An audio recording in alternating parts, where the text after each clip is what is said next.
Hi there, and welcome to this day in history for December 6th. December 6th is the 340th day of the year in the Gregorian calendar, 341st in leap years, with 25 days remaining to the end of the year. Let's see here if we can cinch that up a bit. There we go. Very good. I hear that today is St. Nicholas Day. This is apparently celebrated in Germany and other European countries, as well as many American cities with German roots. On the evening of December 5th, children polish their shoes and put them outside the house in front of the door. And during the night, St. Nicholas fills them with small presents like sweets and oranges and nuts. And this morning, then, December 6th, children rush outside to see what Nicholas has left them. This was the first I've heard of this exactly. How about you? Did you know about St. Nicholas Day? Today's word is nice. And we're not talking about someone who is nice. We're talking about a geological formation called gneiss. It's spelled Gneiss. Here's what it looks like. Gneiss is a metamorphic rock formed by high temperature and high pressure on either sedimentary or igneous rocks. Gneiss almost always has this banded texture of alternating darker and lighter colors.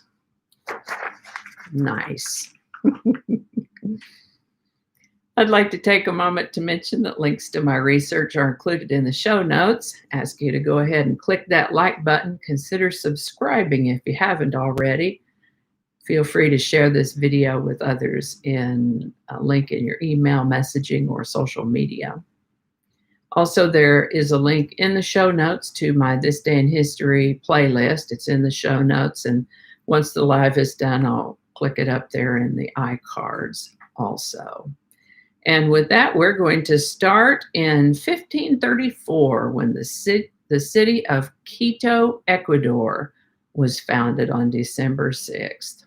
Now, this is not the kind of keto that we hear about all the time now, the Keto, ketogenic type of keto. This is Quito, Quito, Quito, Ecuador, founded on December 6th.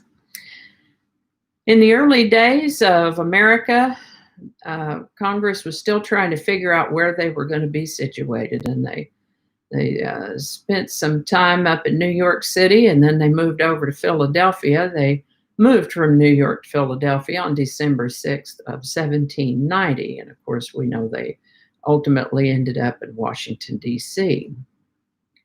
Georgia ratified the 13th Amendment to the U.S. Constitution on December 6th, and I didn't write down what year that was. It was after 1790 and before 1884.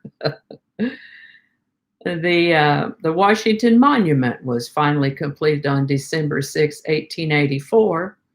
Begun in 1848, they stopped working on it in 1856 because they were running low on money, and also there were concerns about the stability of the country at the time. The monument stood unfinished for the next 20 years, and when the Army Corps of Engineers took the project back up in 1876, Mark Twain commented on the unfinished monument, saying it had the aspect of factory chimney with the top broken off. Washington Monument is made of white marble, granite, and bluestone gneiss. Nice. At just over 555 feet, it was the tallest building in the world at that time, a position held for years until the Eiffel Tower surpassed it in 1889. It's still the world's tallest structure built completely of stone, and it's also the world's tallest true obelisk. If you look closely, you can see a slight color change about 150 feet up around the time that the original construction stopped.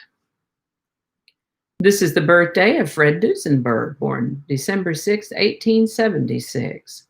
Fans and appreciators of automotive design will certainly recognize that name, and indeed, Fred Duesenberg was the founder of the Duesenberg Motor Company, and then later the Duesenberg Automobile and Motors Company. They made racing cars and high-end luxury automobiles. They sure made some beautiful machines. Fred Duesenberg lived to the age of 55. This is the birthday of American songwriter Ira Gershwin, born December 6, 1896. He lived to the age of 86. A lot of sixes there. On December 6, 1897, London, England became the first city to host licensed taxicabs. Seems like a good idea. In 1862, President James Monroe introduced what would later come to be known as the Monroe Doctrine. Basically, the Monroe Doctrine argued that intervention in the politics in any part of the Americas would be considered a hostile act against the United States. The idea was to put a stop to further European colonialism in the Americas. This wasn't just one-sided, though. This doctrine also noted that the U.S. would recognize and not interfere with existing European colonies, nor meddle in the internal affairs of European countries. Basically, you leave us alone, we'll leave you alone. This very short and simplified description of the Monroe Doctrine put forth in 1862. That said, on December 6, 1904, President Theodore Roosevelt issued his corollary to the Monroe Doctrine, which stated that the U.S. would intervene in the Western Hemisphere, where all the Americas are located, if Latin American governments were to prove incapable or unstable. This is the birthday of Eve Curie, born December 6, 1904. She was the younger daughter of sometimes I get my words mixed up. She was the younger daughter of Marie and Pierre Curie. She chose not to become a scientist, but instead became a journalist and lovingly cared for her mother in Marie's last days, and then wrote her mother's biography. That's a book called Madame Curie, which you can still get. I did find it on Amazon. Put a link in the show notes to that if you're interested in it. Let's see. And I failed to mention how long Eve lived, but she is no longer with us. So the beautiful Nefertiti bust was discovered on December 6th of 1912. Finland declared independence from the Russian Empire on December 6, 1917. And the 25th Amendment to the United States Constitution deals with issues related to presidential succession and disability. It was adopted in 1967 and put into use on December 6, 1973, when the United States House of Representatives voted to confirm Gerald Ford as Vice President of the United States. That was in association with all the Nixon stuff. And that's all I have for you today. Hope you learned something you didn't know before. I know I sure did. I always do. Let's see here. I got the synopsis up already. Remember that if you enjoy this type of thing, there is a playlist linked in the show notes, and it also will be up here once the live finishes, and I can add that in. Thank you so much for watching. Please give it a like. Consider subscribing if you haven't already.